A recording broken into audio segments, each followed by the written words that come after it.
welcome back to my YouTube channel. It's me, Carmen Q Crafts, and today's video is going to be the very first video of my Prima Doll tag series.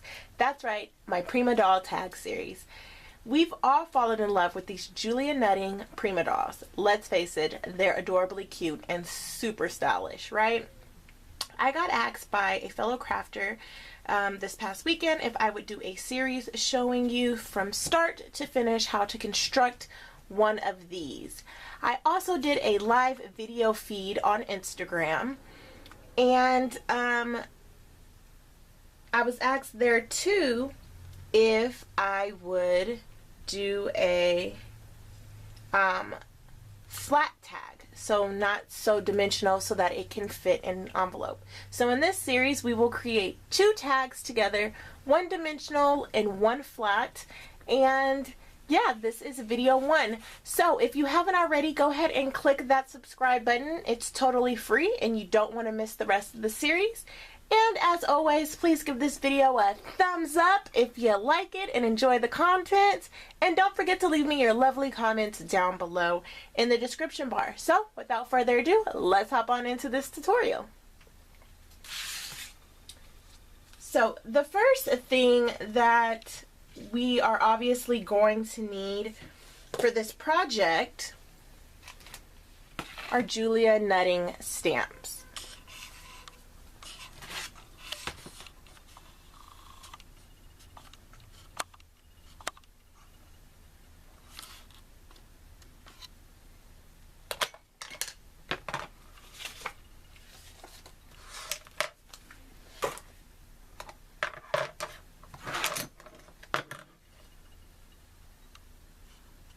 Okay, so the very first thing that we're actually going to need for this project are Julia Nutting stamps. This is my small collection of Julia Nutting stamps in the one die that I have. And you're going to need stamps. You're going to need some type of color medium. I chose to use the Julia Nutting watercolored pencils. If you do go with this medium, you can use a regular paint brush, or you can go with my choice and use the Prima water pen. And that's what that looks like. You'll need that. You'll need some ink that does not bleed when you color, because just in case you decide to color with your Copic markers, you don't want the ink to bleed. I love Memento ink, and it is in Tuxedo Black. You'll need that. You'll also need the acrylic block that goes to the dolls. I'm kind of ghetto still. I make mine because the dolls are a little longer than this. This is where their feet end up, and I just use these two together. But these are acrylic stamp blocks. You'll need those. You'll also need some big scissors and some detail scissors. And you are going to need tag bases. And there's a couple different routes you can go as far as getting tag bases.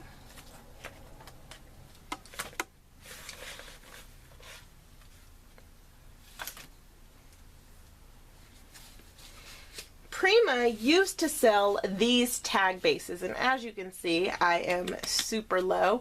They were just this kind of white cream cardstock. These are the tags that Prima makes to go with these dolls. So you can use these tags, or you can use these tags. These are the new ones, and these come in a different array of colors.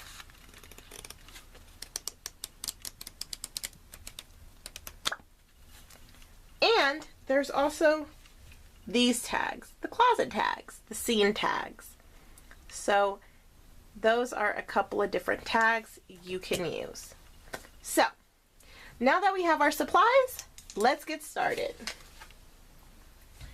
The first thing you want to do is pick out your doll. Now, I don't know how you guys normally craft, but I usually have a swap that I'm doing or some type of theme that I'm doing. So what I do is after I determine my theme, I then go and search for the perfect doll that I have in my collection for that theme. There's also the accessory packs that you can customize your dolls, but we won't be needing any of these for this tutorial. So we're looking through here, and I'm gonna do a beach kind of a scene. So I decided to go ahead and use this doll right here, and I think her name is Layla, or this is her name down here. I'm a bad reader because I'm a bad speller. Well, I'm a bad speller because I'm a horrible reader. So I decided to use her. And this is how she comes. And it says, she also comes with this stamp that says just playing in the sand. And she comes with her little jacket. But this is the stamp. This is one of the stamps I'm using. And then the other stamp will be probably another Easter tag, and I'm going to use my favorite, who is Audrey. This is Audrey. So now that we've picked our stamps out, we need to ink them and stamp them. So for those of you who don't know how, I'm going to show you how I would do this if I was actually going to ink the stamp up and stamp it. I would take my big acrylic block, I would lay the stamp on there, and then I take my second little one, and where her feet are kind of dangling over, I would just have this ready. I would then ink her up with the Momentum ink and Tuxedo Black. I would ink her up, ink her up, ink her up, ink her up, right? Then I would flip her over onto a piece of paper. Preferably I use a thick cardstock so that when I watercolor her, the paper doesn't wrinkle. I would lay the smaller block on here. I would push there, push here, and apply even pressure all over the stamp so that you get a nice clear stamp image. But I don't need to stamp her because I've already got her pre-stamped out, and I'm going to show you what I'm talking about.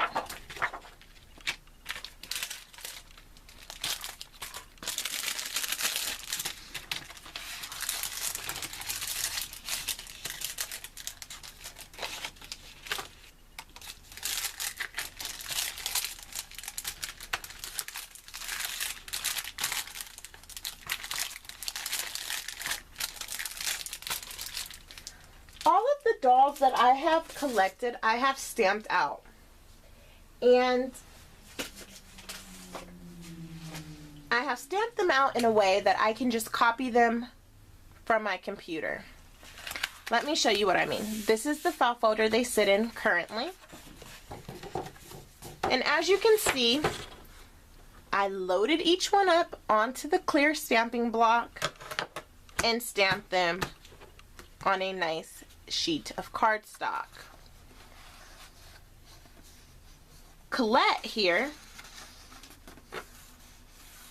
fits across the paper 3 times and has her accessory piece there 3 times. So whenever I want to make a tag of Colette, I put this on my scanner in my printer and I push copy, and it prints me out 3 Colettes on one sheet. This is my template. So each doll has a template. And this allows me to save ink, save time, stamping, cleaning my stamps, re-putting them up. This just saves me quite a bit of time. And as you can see here, different dolls fit different times. I was able to fit 4 of Taylor onto one sheet, 3 of Mindy onto one sheet, only 2 of Audrey on one sheet, 2 of Rita, and 3 of Leela, or Layla. I don't know what her name is. But yes. So each doll and their accessory stamp different. So what I did was I took Audrey, put her on the scanner, copied her, and printed her out. Put the template back in the folder, and that was that. Now that we've picked our doll, stamped our doll, we obviously want to cut our dolls out. So this is what they look like, okay? So after we've cut our dolls out to this size, we need to fussy cut them. And all that means is taking a pair of scissors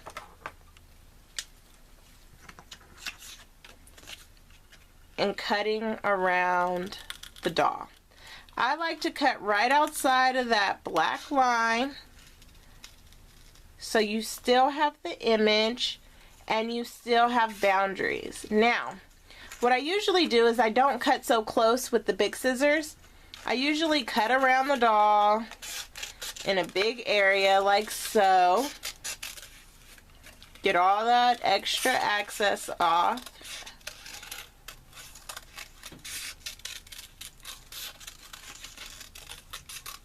Like so. And then I go in with the detail scissors here and get into the nooks and the crannies of the doll so that they're nice and clean cut. Okay. For Audrey here, they have the metal dies. Okay. And you need the machine for this. You do need a Big Shot for that. And I will insert a picture of my Big Shot now. So you do need that machine to use this die. Or any die cut machine, should I say. So what you do is you line her up here. Most people use a piece of washi tape to hold the die down. You run the die through the die machine and it cuts it out for you, like so. Okay? So now that we've cut out our dolls and they're nice and fussy cut out, or die cut it out, now we start to add some character to our dolls. We want to color them. We want to take them from this right here and turn them into this right here. So, what I'm going to do is show you how I colored them.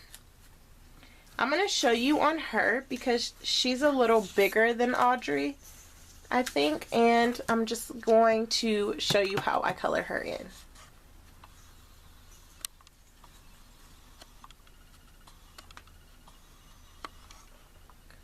Okay, so now that we're all zoomed in, I am going to take my watercolor pencils, Hair and Skin Tones by Prima, by Julia Netting. And the colors that I like to use I like to use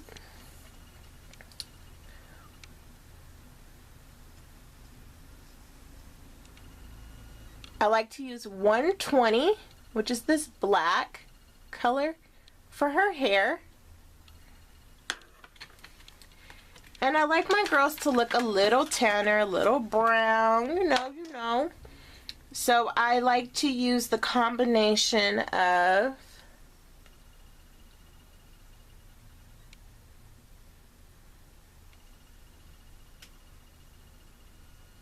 the color 90 for all of the darker shadowy areas. And I like to use 86 for the lighter parts of the body. So here is what I do first. I do the darker parts of the body first. So, oops, sorry guys, move the camera. So where her bangs are, right underneath them, I just kind of lay the color down. I like to do the sides of their face here.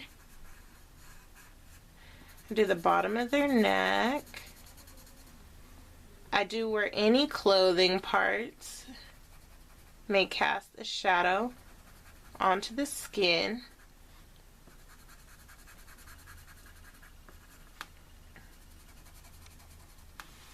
Okay, so right here below the skirt. Oh, you guys can't see that. So like right here below the skirt.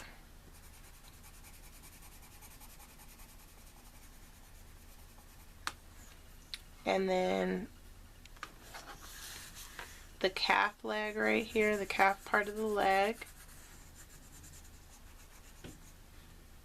And then I make their toes dark. I like to see her toes a little darker here just because they're kind of off to the side, kind of like your pigeon-toed, kind of. And then I do the back of her calf here.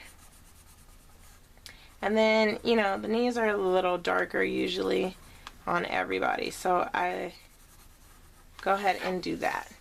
Okay, so that's what your doll kind of looks like. Kind of crazy, I know. Then I go in with the lighter color skin tone, and I fill in the rest of the doll. And I go over the dark areas. I just kind of lay this color all over that darker color there. You know, you're just coloring.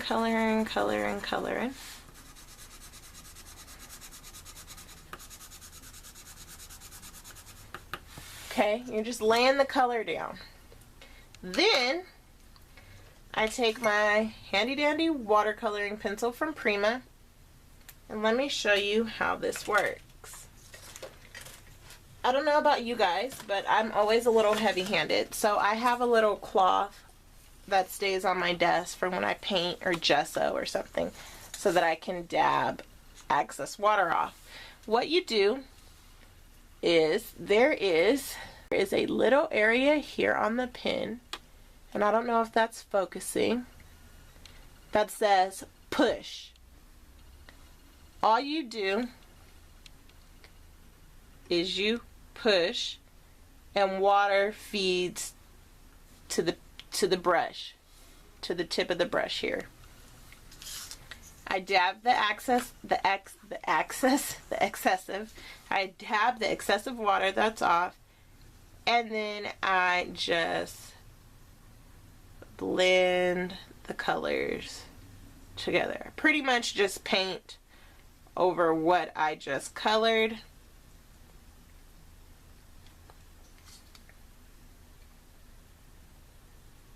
And because I used a heavy cardstock, the paper's not as crinkly, or, you know, it doesn't curl up like regular paper does when you add water. So what you would do is I like to blend these two colors back and forth. And don't worry if you get it on this part of her right here, because I'm going to paper piece her anyway. Unless you're not going to paper piece, then you want to stay in the lines. We're going to paper piece on both the flat tag and the dimensional tag, so don't worry about that. And then you blend everything on out, okay? So after you've done these steps, after you've colored them, you should end up with dolls like this, nice and colored. I did forget to mention one thing. When you do fussy cut out your dolls, you might want an X-Acto knife. And the reason I say that is because if you see here, I've cut out, and I did have to fussy cut her because I don't have a die for her. You see these little openings in her arms? You can't really get those with the scissors. So what I like to do is just go in with my X-Acto knife. And I'm just showing you on Audrey just because I didn't cut her out with the die. If I would have cut her out on my die cut machine, then it would cut this part out for me, but I wanted to show you guys. And I usually do all of the cutting before I color, because your paper is going to be a little wet after you've colored her in. So you see how that takes that out? It just gives you a way to get really in the nooks and crannies of the paper dolls.